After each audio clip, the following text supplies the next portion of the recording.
அதன் பிறகு இந்த முதலமைச்சர் சொன்னது அந்த 3 ஃபைல்கள் இருக்கு. நான் எதுவும் சேலஞ்ச் எல்லாம் பண்ணல, நான் ஓப்பன் சேலஞ்சே பண்றேன்.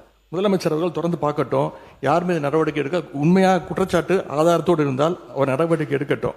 எனவே சினிமாவில் பஞ்ச் டைலாக் பேசுறதெல்லாம் இந்த சட்டமன்றத்தில் பேசல. நீங்க அப்படி பஞ்ச் டைலாக் இல்ல நீங்க இதுங்க நான் என்ன சொல்றேன், இது நீங்க பேரவைத் தலைவர் இல்ல மாண்பு பாருங்க கருத்து இல்ல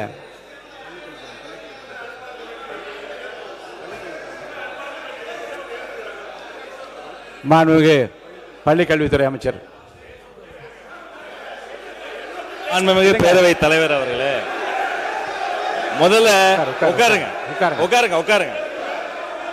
இந்த கேமரா டீம் வந்து சைடு கொஞ்சம் காட்டுங்க. ஏங்க மாண்புமிகு இல்லங்க ஆனரபிள் ஸ்பீக்கர் மூலமா ரெக்வெஸ்ட் இந்த கேமரா டீம் அந்த சைடு கொஞ்சம் காட்டுங்க. மாண்புமிகு முதலமைச்சர் கருத்து என்ன சொல்றாங்க, அத நீங்க சினிமா நடிப்பது போல பஞ்ச் டயலாக்னா எப்படி எழுந்திருக்காம இருப்பாங்க? அப்புறம் தயவுசெய்து சொல்றேன், நீங்க சொல்லுகிற போது முதலமைச்சர் கருத்து சொல்லுங்க.